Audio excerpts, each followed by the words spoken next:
Senator Mazayo to continue.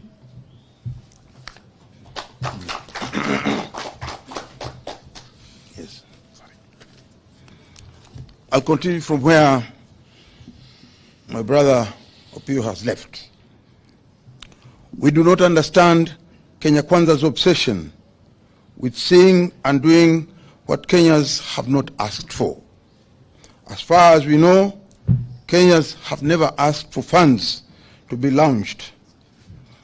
Kenyans have specifically asked for the cost of goods to come down and taxes to be reduced. But Kenya Kwanza is talking about deficit and funds. We have seen Kenya Kwanza resorting to the tired and bigoted phrases like "lord of violence." It won't work. People don't care. All that the people want is food.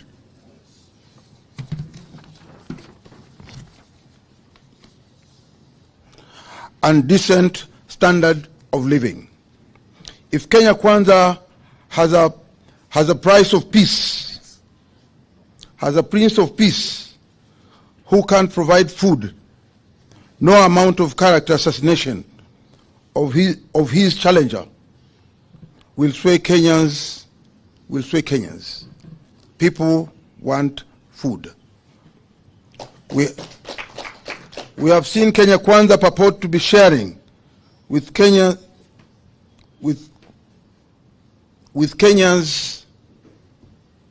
the Right Honorable Raila Odinga's political history.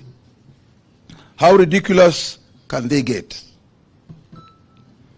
We now challenge the same members of parliament to share with us the political history of William Ruto and Rigathi Gachagua from 1990 to date.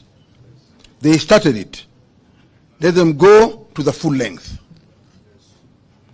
We take note that the Kenya Kwanza MPs have threatened to mobilize to counter protesters whom they believe are supporters of Azimio.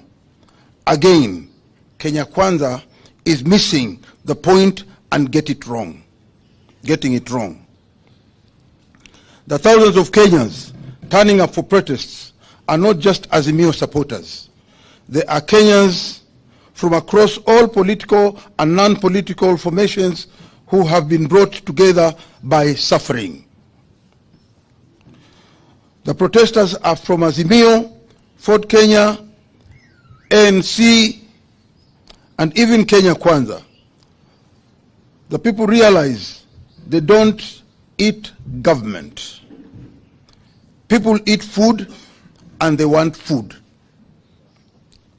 People realize that having voted for a party or for a president who does not put food on the table, all the same, we welcome Kenyans.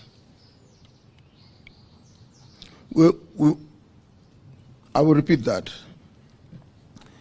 People eat food and they want food. People realize that having voted for a party or a president does not put food on the table. All the same, we welcome Kenya Kwanza MPs to protests on Wednesday, Thursday and Friday. If they come with violence and murder, Kenya Kwanza supporters will be among the victims. We take note that Kenya Kwanza members of parliament have resolved to cooperate with the police to ensure that there's no further loss of life and livelihoods. We know what this means.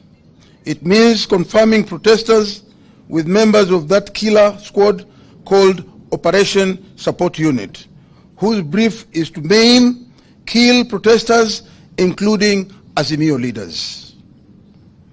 In this regard, we take great exceptions to the continued threats to life of our leader, the Right Honorable Raila Amolo Odinga. As propagated by senior leaders of the Kenya Kwanza regime, there will be a price to pay for those threats.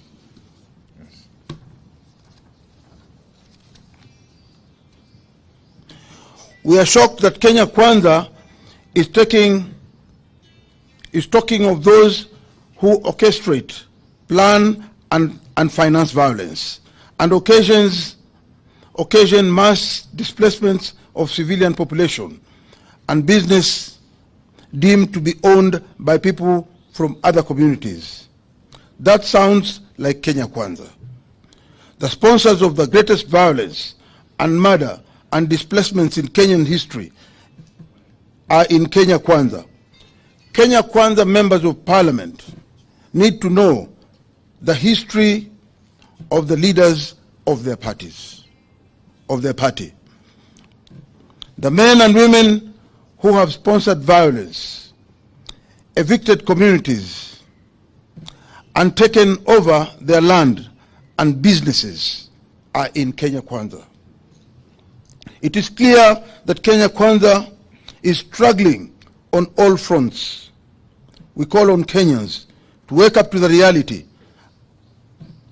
that we are on our own and we have to fight for ourselves.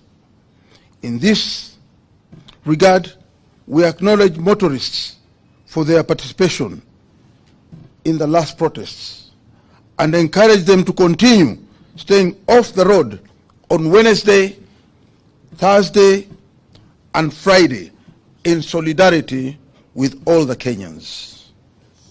Let's meet on Wednesday, Thursday, and Friday.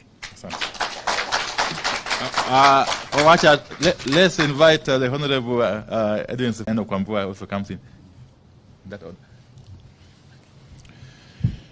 Thank you very much. Just two things to add on to that statement, that we have received intelligence that in fact senior police officers in the Kenyan Police Command have chosen to ignore the illegal directive that was given by CS Kindiki for police officers to shoot protesters.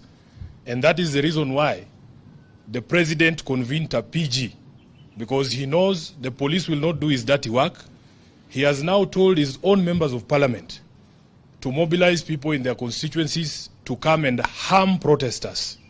We want to say here to those of you who might be mobilized to come and fight your fellow Kenyans, we are not the enemy. We are not the ones who have added taxation on fuel. All these members of parliament here voted against that bill. You cannot come and fight your fellow hustlers in the streets. You cannot come from Madare and think that you are better than the person who comes from Kasarani. If Kenyans are sleeping hungry because of the price of food, the hustlers are sleeping hungry, and members of Azimio are